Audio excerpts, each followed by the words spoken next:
সংগ্রামী ভাই এবং বন্ধুগণ, শেরপুর এবং বগুড়ায় এই বর্তমান সরকার যে নব্য ফ্যাসিবাদ কায়েম করেছে, ভোট কেন্দ্র দখলের মাধ্যমে গোটা ইলেকশন ইঞ্জিনিয়ারিং নয়, বরং তারা এখন বগুড়া এবং শেরপুরকে ডাকাতের গ্রামে পরিণত করেছে।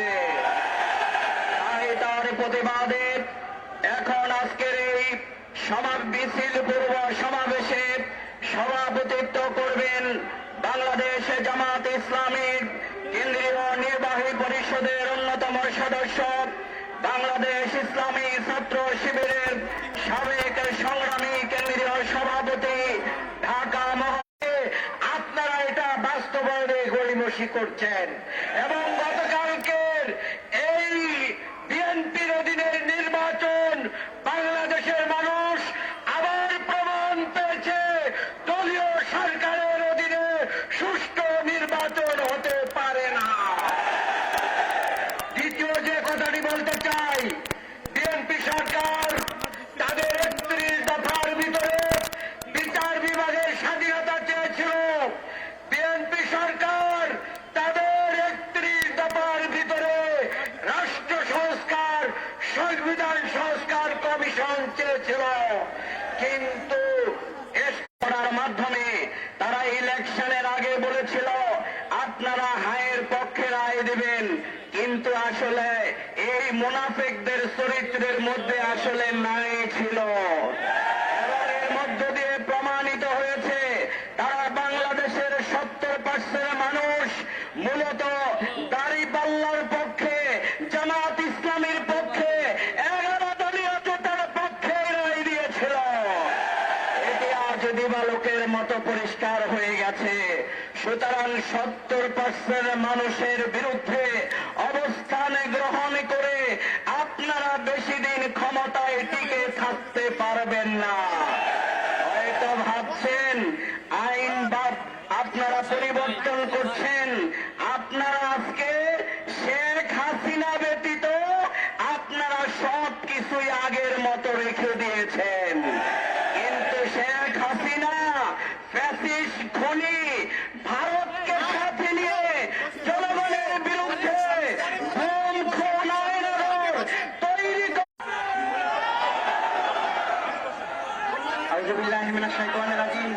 বিসমিল্লাহির রহমানির রহিম। আজকের এই বিক্ষোভ ১৭ বছরে যে কাজ করেছে, আজকের এই নব্য ফ্যাসিবাদ গতকালকে নির্বাচনে তারা ২ মাসের মধ্যেই সেই ঘটনা ঘটিয়েছে। এই ঘটনার তীব্র নিন্দা এবং প্রতিবাদ জানাচ্ছি। সংগ্রামী ভাইয়েরা, তা ভোটের আগের দিন ওই বগুড়ার যিনি প্রার্থী ছিলেন তিনি সাংবাদিক সম্মেলন করে বলেছিলেন কোন বোরকা পরা মহিলাদেরকে ভোট দিতে দিবে না, নেকাব খুলে ভোট দিতে হবে। আজকে ইসলামের বিরুদ্ধে অবস্থান নিয়েছেন, বোরকার বিরুদ্ধে অবস্থান নিয়েছেন, যে অবস্থানটা শেখ হাসিনা নিয়েছিল। সংগ্রামী ভাইরা, ভোট ডাকাতি, ভোট জালিয়াতি এবং মানুষের উপরে হামলা, আমাদের শেরপুরের একজন ভাইকে তারা আহত করেছে, তিনি আজকে জীবন মৃত্যুর সন্ধিক্ষণে রয়েছেন। সংগ্রামী ভাইয়েরা, কোন কাজ তারা বাদ রাখে নাই। আমরা বলবো আপনারা ওই ফ্যাসিবাদের চরিত্র প্রত্যাখ্যান করুন, না হলে এই গণভোটকে যেমন প্রত্যাখ্যান করেছেন, জনগণ আপনাদেরকে লাল কার্ড দেখানোর জন্য প্রস্তুত রয়েছে। আগামী দিনের তাদের সকল চরিত্র আমরা জনগণের সামনে উপস্থাপন করব এবং তাদের বিরুদ্ধে পাড়ায় মহল্লায় সকল জায়গায় আমরা দুর্ভেদ্য প্রাচীর তৈরি করে এই সকল নব্য সন্ত্রাসীদের, নব্য ফ্যাসিবাদদেরকে উৎখাত করার জাল ভোট দেওয়া এবং আমাদের দলের নেতা কর্মীদের উপর নৃশংসভাবে হামলা আক্রমণ করে অনেক লোককে তারা আহত করেছে। একজন মুমূর্ষু অবস্থায় এখন হসপিটালে তারা সময় কাটাচ্ছে। আমরা গতকালকে প্রেস ব্রিফিং করে নির্বাচন চলাকালে দুপুর 12টা পর্যন্ত সমস্ত অনিয়মের প্রতিবাদ জানিয়েছি। প্রধান নির্বাচন কমিশনের দপ্তরে লিখিতভাবে অভিযোগ জানিয়েছি। আমাদের প্রিয় নেতা জাতীয় সংসদে বিরোধী দলীয় নেতা আমিনুল জামাত জাতীয় সংসদে তার প্রতিবাদ করেছেন, অধিবেশন শেষে সাংবাদিকদেরকে বলেছেন। কিন্তু দুঃখজনক হলেও সেই সব ভোট ডাকাত, কেন্দ্র দখলকারী, হামলা করে যাদেরকে মৃত্যুর দিকে ঠেলে দেওয়া হচ্ছে, তাদের কোন একজনকে এখনো গ্রেফতার করা হয়নি। জাতীয় সংসদে দাঁড়িয়ে সরকারি দলের সদস্যরা বলছেন ভোট নিরপেক্ষ নির্বাচন হচ্ছে। আবার প্রধান নির্বাচন কমিশন তার কার্যালয় থেকে দুঃখের সাথে আমরা লক্ষ্য করলাম, নির্বাচন চলাকালে এত কিছু বলার পরেও তিনি ব্রিফ করে বলছেন সেখানে নির্বাচন শান্তিপূর্ণভাবে হচ্ছে। অথচ সোশ্যাল মিডিয়াতে, গণমাধ্যমে দেখা যাচ্ছে ভোটার নয়, অনেক লোক ভোট কেন্দ্রে ঢুকে পড়ছে। সাংবাদিকরা জিজ্ঞাসা করছেন তুমি ভোটার না, তুমি আসছো কেন? সে পালিয়ে যাচ্ছে। ভোট কেন্দ্রের মধ্যে বাস্তবরা বিরিয়ানির প্যাকেট, প্রার্থী ঢুকে দেখছে ব্যালটে সিল মারা, জিজ্ঞাসা করছে প্রিজাইডিং অফিসার কোন অভিপ্রায় দিতে পারছে না। বহু ছবি সোশ্যাল মিডিয়াতে ছড়িয়ে পড়ার পরও কি করে সাংবিধানিক পদে অধিষ্ঠিত প্রধান নির্বাচন কমিশনার বলেন যে সেই নির্বাচন নিরপেক্ষ হয়েছে?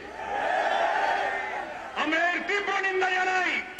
আমাদের আজকের মহানগরী নেতৃবৃন্দ বলেছেন, প্রমাণ হল এত রক্ত, এত আন্দোলন, এত জীবনের বিনিময়ে বিদ্যমান রাষ্ট্র আইন সংস্কার করে নতুন বাংলাদেশের জন্য যে লড়াই আমরা করছিলাম, সেই লড়াইয়ের অংশ হিসেবে একটা নির্বাচনে যারা নির্বাচিত হয়ে ক্ষমতায় আসলেন, তাদের অধীনে প্রথম এই উপনির্বাচনে আবার সেই আওয়ামী দুঃশাসনের মতো, এমনকি বিএনপি আমলে চূড়ান্ত মাগুরা ইলেকশনের দৃশ্য হয়েছিল, সেই দৃশ্যের মতো গতকালকে নির্বাচনে আমরা জুলাই সনদ সহ অক্ষরে অক্ষরে মানব।